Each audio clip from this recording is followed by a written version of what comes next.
요즘 대통령 선거를 앞두고 연일 대선 주자들의 뉴스가 계속해서 나오고 있습니다. 그분들이 나오는 뉴스들을 보고 그분들의 일상을 보면 참 대단하다는 생각이 듭니다. 아침 일찍부터 저녁 늦게까지 온 안 다니는 데가 없습니다. 방방곡곡을 다 다니기도 하고, 그뿐만이 아닙니다. 그곳에 가서 수많은 사람들을 만나고, 그리고 그 사람들을 만나기 위하여 본인의 스타일들을 바꾸기까지 합니다. 옷 입는 모습, 그리고 본인들의 말투, 모든 것을 바꾸어서 사람들 앞에 맞추고자 합니다. 때로는 보니 얼굴에 문신까지도 합니다. 이런저런 것들을 통하여 사람들을 마음을 얻고자 많은 노력들을 하지요. 그렇다고 해서 마음을 얻는 것만은 아닙니다. 요즘에 보는 것처럼 가족사가 들춰지면서 수많은 비난을 받기도 합니다. 그러면서도 꿋꿋이 그 길을 갑니다. 어떻게 저 모든 것을 견디고 이겨낼 수 있을까? 어떻게 저렇게까지 하면서 저렇게 갈 수 있을까 싶을 정도로 그 모든 비난, 모든 어려움, 모든 역경 이겨내면서 나아갑니다. 왜 그분들이 그토록 그러한 삶으로 그렇게 살아갈 수 있을까? 이유는 하나입니다. 바로 대통령직을 얻고 싶기 때문입니다. 다른 게 아니라 지금 꾹 참고 지금만 참으면 내가 대통령직을 얻을 수 있다라는 마음에 삶의 목적이, 내가 지금 붙잡고 꼭 이루고자 하는 그 소망이 대통령이기에 그분들은 모든 것을 참고, 그리고 자신의 삶의 스타일까지 바꿔가면서 그 길을 걸어가는 겁니다.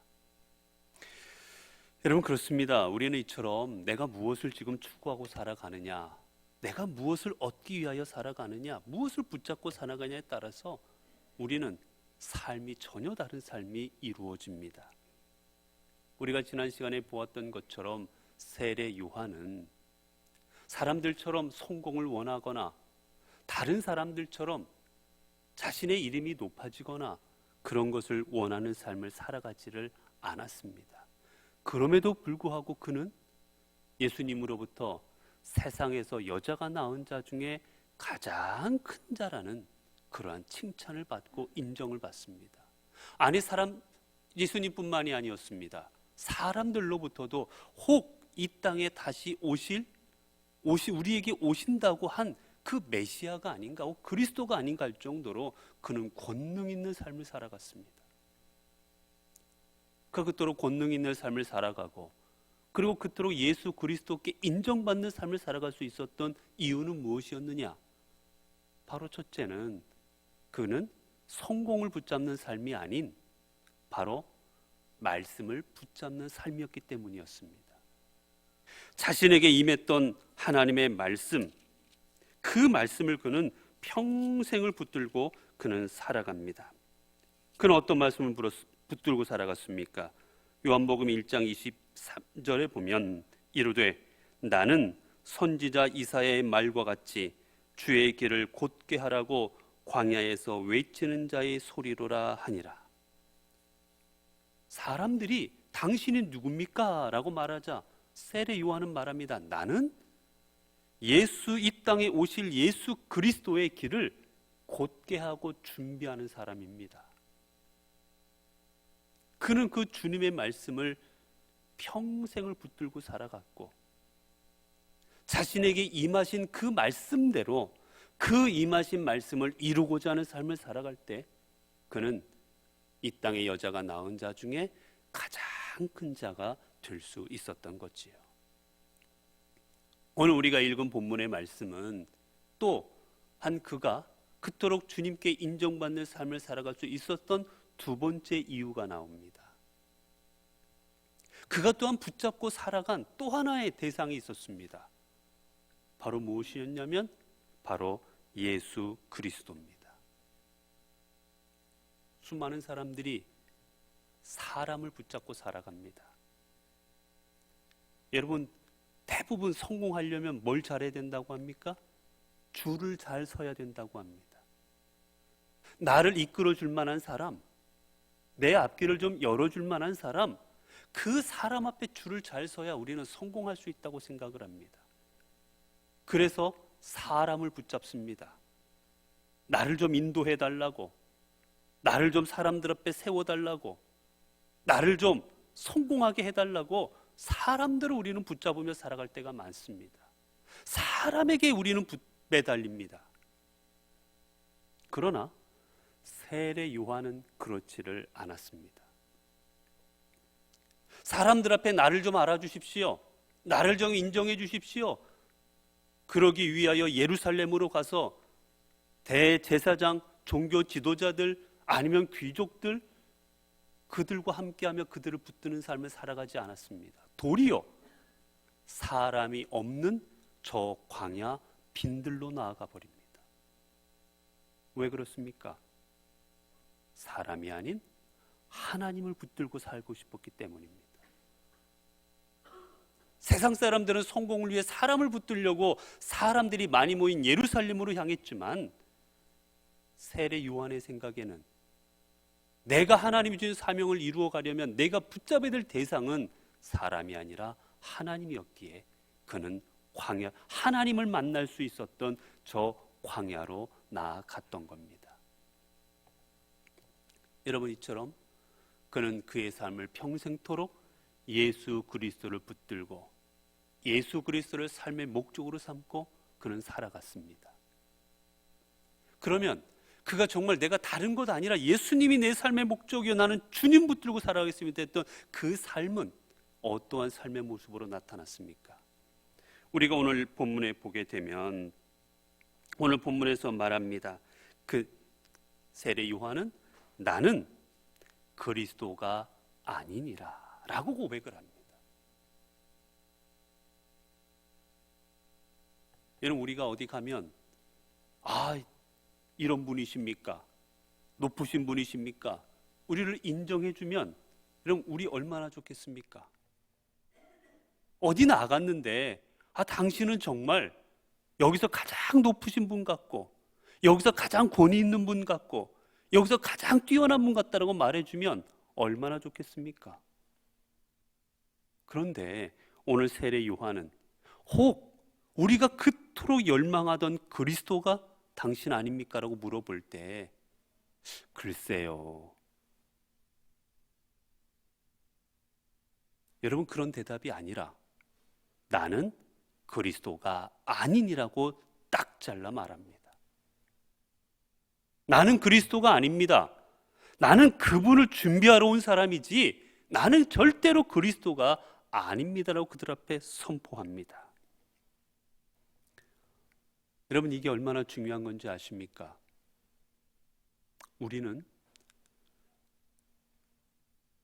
내 삶의 자리에서 살아가다 보면 우리는 간혹 내가 그리스도요, 내가 하나님으로 살아갈 때가 많습니다. 아니, 어떻게 우리가 하나님으로 살아갑니까? 내가 어떻게 감히 하나님이라고 말합니까? 절대 그렇지 않습니까? 라고 생각하실 수도 있을 것입니다. 그러나 여러분, 좀만 더 깊게 들어가 보면 우리 모두는 종종 내가 하나님이라 생각하며 살아갑니다. 무엇이냐면 여러분, 우리들의 삶 가운데서 내가 살아가고 있는 내 삶의 자리에서 우리가 하나님의 말씀을 따르고 내가 하나님께서 인도하시는 삶대로 하나님의 결정대로 따르지 아니하고 내 생각과 내 결정을 따르고 살아가고 있다면 여러분, 그것은 내가 내 삶의 자리에서 하나님 되고 있다라는 증거입니다. 내가 내 가정에서 무엇인가 결정할 때 하나님, 이 결정이 과연 하나님께서 원하시는 결정입니까? 라고 하나님 앞에 묻지 않고 내가 결정을 내리고 있다면 내가 우리 가정의 주인이요 하나님인 것입니다.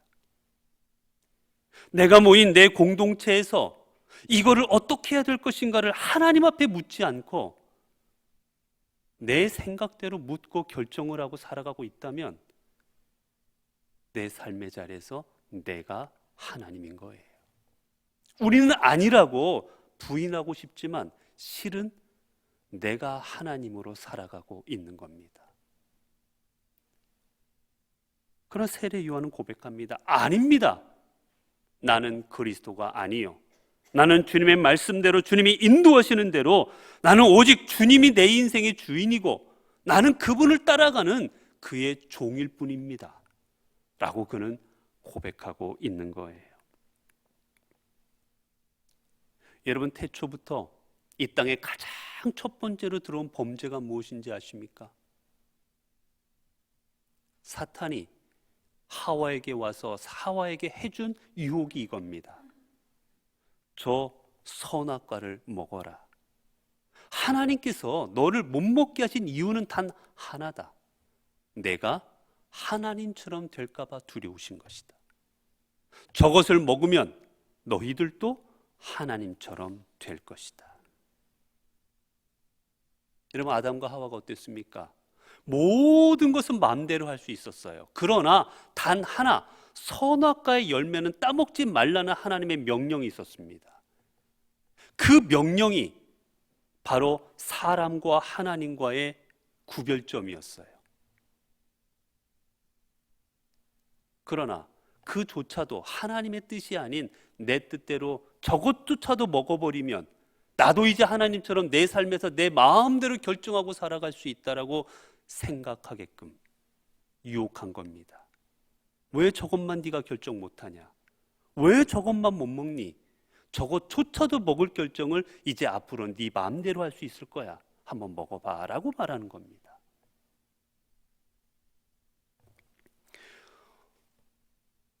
우리의 언어가 나뉘어 살게 된 건 바벨탑 사건의 이후였습니다. 왜 하나님께서는 바벨탑 사건 때 그토록 진노하셨을까? 이들이 바벨탑을 쌓으면서 한 말이 이겁니다. 우리 이름을 내고 온 지면에 흩어짐을 면하자.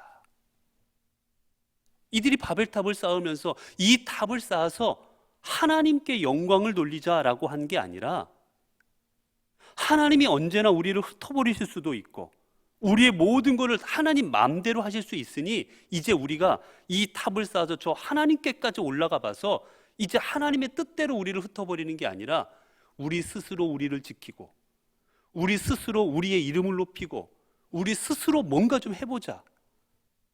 우리가 하나님처럼 되자라는 마음으로 그들이 탑을 쌓던 거예요. 그러자 하나님께서는 진노하시고 다 흩어지게 만드신 겁니다. 여러분, 또한 예수 그리스도를 붙잡은 삶, 예수 그리스도의 삶의 목적으로 삼는 삶은 또 어떻게 나타납니까? 우리가 앞부분에 보게 되면 이제 당신이 그리스도가 아닙니까? 라고 이제 묻는 장면들이 나옵니다.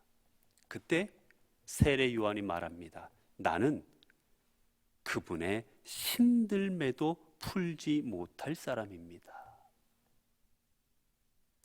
나는 그분의 신발끈을 풀지도 못할 사람입니다 라고 말하는 거예요.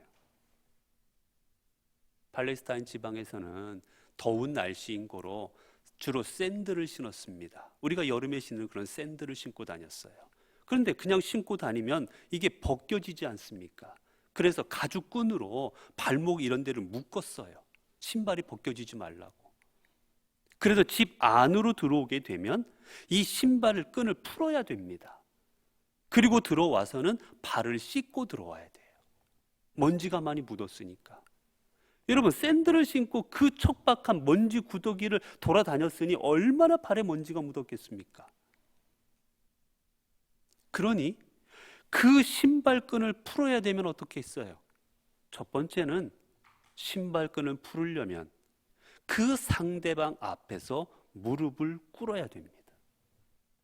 허리를 숙이지 않고는 상대방의 신발끈을 풀어줄 수가 없어요. 꼿꼿이 서서는. 주님 앞에 무릎 꿇어야 되는 겁니다. 그리고 무릎을 꿇는다고 끝나는 게 아닙니다. 더러워진 그 발에 손을 대어야 됩니다. 내 손이 더러워야 됩니다. 내 손에 먼지를 묻혀야 됩니다. 흙을 묻혀야 됩니다. 그래야만 상대방의 신발끈을 풀어줄 수 있는 거예요. 그렇기에 이 일들은 주로 누가 감당했느냐? 종들이 감당했습니다. 그 집 안에 가장 서열이 낮은 종들이 이 일을 감당했습니다. 그런데 세례 요한은 고백하는 겁니다. 나는 종들 중에서도 가장 하찮은 종이 감당하는 그 일조차도 나는 주님 앞에서 감당할 수 없는 그런 사람입니다. 이건 뭘 말하는 겁니까? 주님 앞에 그만큼 겸손한 겁니다. 내가 주님 앞에 종들 중에 가장 낮은 종들만도 못한 그런 나이기에 어떻게 나 같은 사람이 하나님 주님처럼 됩니까? 주님이 될 수 있습니까? 나는 가장 낮은 사람입니다. 여러분, 이러한 고백 위에 세례 요한이 세워졌던 거예요. 그렇게 사도 바울은 이렇게 우리에게 말했죠. 빌립보서 2장 5절에서 8절을 보면 너희 안에 이 마음을 품으라.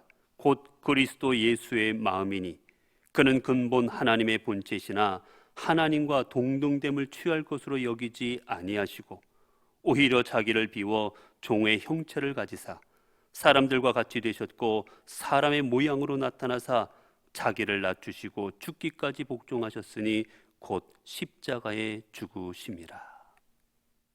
예수 그리스도께서 자신의 모든 영광을 다 버리시고 자신을 종의 신분까지 낮추셨으니 너희들도 이 마음을 본받아라 라고 말합니다. 여러분, 예수 그리스도를 붙잡은 사람은 예수 그리스도께서 종의 형체를 가지사 이 땅에 가장 낮은 자로 임하셨던 것처럼 그 주님처럼 자신을 낮추는 사람, 그 사람이 주님을 붙잡은 사람입니다. 또 세례 요한은 어떠한 삶으로 자신의 삶을 일구어 갑니까? 오늘 본문에 보게 되면 그는 흥하여야 하겠고 나는 쇠하여야 하리라 라고 고백합니다. 흥하여야 하겠고, 흥하다라는 얘기는 번성하다, 자라다 라는 뜻이에요. 점점 커진다라는 뜻입니다. 그 반면 쇠하다라는 말은요, 점점 작아진다라는 뜻입니다. 다르게 표현하면 예수 그리스도는 점점 커지셔야 되겠고 나는 점점 작아져야 되리라 라고 고백한 겁니다. 이게 바로 예수 그리스도를 붙잡은 사람의 삶입니다. 나는 하나님 앞에서 작아져야 됩니다. 그럼 왜 그렇습니까? 예수 그리스도가 보이셔야 되기 때문이에요. 내가 커지면 예수 그리스도가 보이지 않습니다. 우리 뒤에 계셔서 나를 지키시고 계시는 그 주님이 내가 커지면 안 보이는 거예요. 내 뒤에 서 계신 내 주님이 보이려면 내가 작아져야 됩니다. 여러분, 우리가 가끔 보면 사진을 찍을 때가 있어요. 얼마 전에도 우리가 사진을 찍었습니다. 제가 어디 가서 사진 찍는데 쭉 서서 찍으면 어떻습니까? 앞에 사람이 앞에 가려버리면 뒷사람이 안 나와요. 우리가 때로는 살아가면서 예수 그리스도를 가릴 때가 있는 겁니다. 예수 그리스도가 드러나게 하려면 나를 작게 만들어야 되는 거예요. 세례 요한은 그것을 알고 있었습니다. 내가 작아져야 비로소 내 뒤에 계시는 예수 그리스도가 커지시고 그분이 그분의 뜻을 이루어 가실 수 있다. 나는 이 일을 위하여 선택받은 사람이다 라고 그는 고백하고 그 길을 걸어갔던 겁니다. 여러분, 우리가 영화를 보면 주연과 조연이 있습니다. 주연은 영화의 주인공이에요. 드라마의 주인공입니다.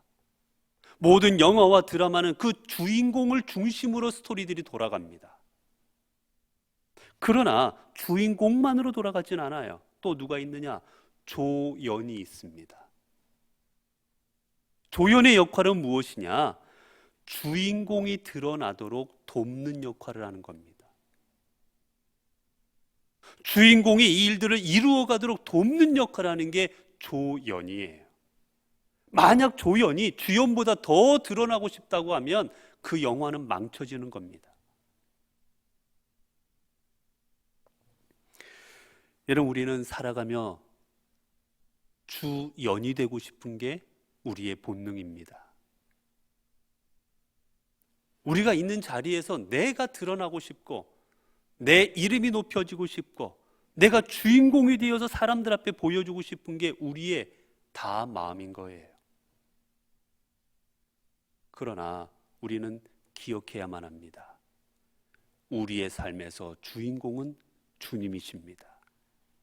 그렇기에 나는 주님을 위하여 작아질 줄 알아야 됩니다.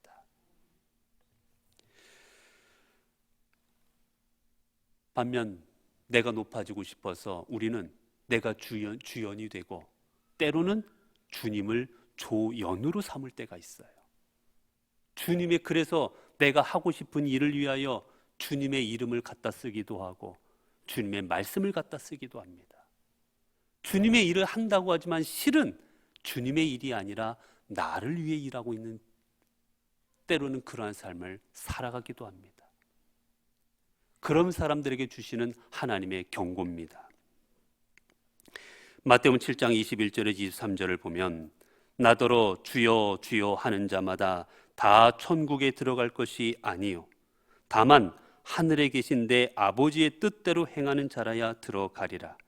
그날에 많은 사람이 나더러 이르되 주여 주여 우리가 주의 이름으로 선지자 노릇을 하며 주의 이름으로 귀신을 쫓아내며 주의 이름으로 많은 권능을 행하지 아니하였나이까 하리니 그때 내가 그들에게 밝히 말하되 내가 너희를 도무지 알지 못하니 불법을 행하는 자들아 다 내게서 떠나가라 하리라.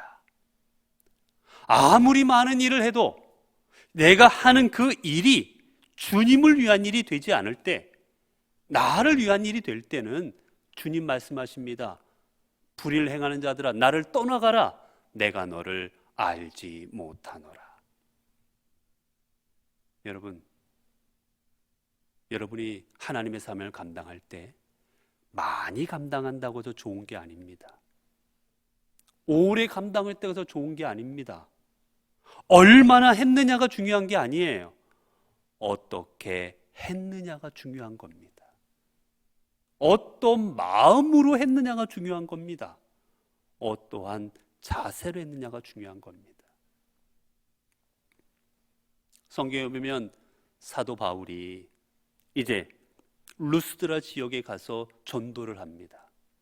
전도를 하다 보니 그곳에 있는 한 나면서 걷지 못하던 사람이 하나 있었어요.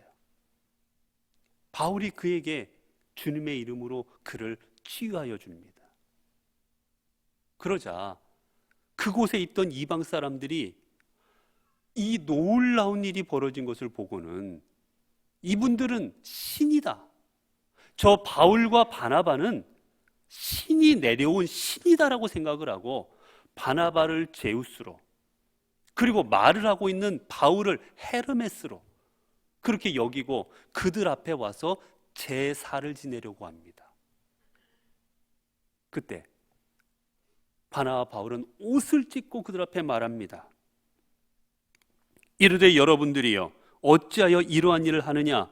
우리도 여러분과 같은 성정을 가진 사람이라. 우리도 사람이다. 우리를 높이려고 하지 마라. 그리고 연이어 말합니다. 이 일을 이루게 하신 분은 너희로 하나님을 믿게 하려는 하나님의 뜻이라고. 마찬가지로 여러분 베드로와 요한이 성전 미문에서 나면서부터 걷지 못하던 한 사람을 치유하여 줍니다. 이 일을 본 많은 유대인들이 베드로와 요한을 주목하여 그를 따라옵니다. 그때 베드로와 요한이 그들에게 말하지요. 베드로가 이것을 보고 백성에게 말하되 이스라엘 사람들아 이 일을 왜 놀랍게 여기느냐? 우리 개인의 권능과 경건으로 이 사람을 걷게 한 것처럼 왜 우리를 주목하느냐. 그러면서 또한 말합니다. 사도행전 3장 16절이지요. 그 이름을 믿음으로 그 이름이 너희가 보고 있는 이 사람을 성하게 하였나니 예수로 말미암아 난 믿음이 너희 모든 사람 앞에서 이같이 완전히 낫게 하였느니라. 내가 한 게 아니라 예수 그리스도가 한 것이다라고 그들 앞에 고백을 합니다.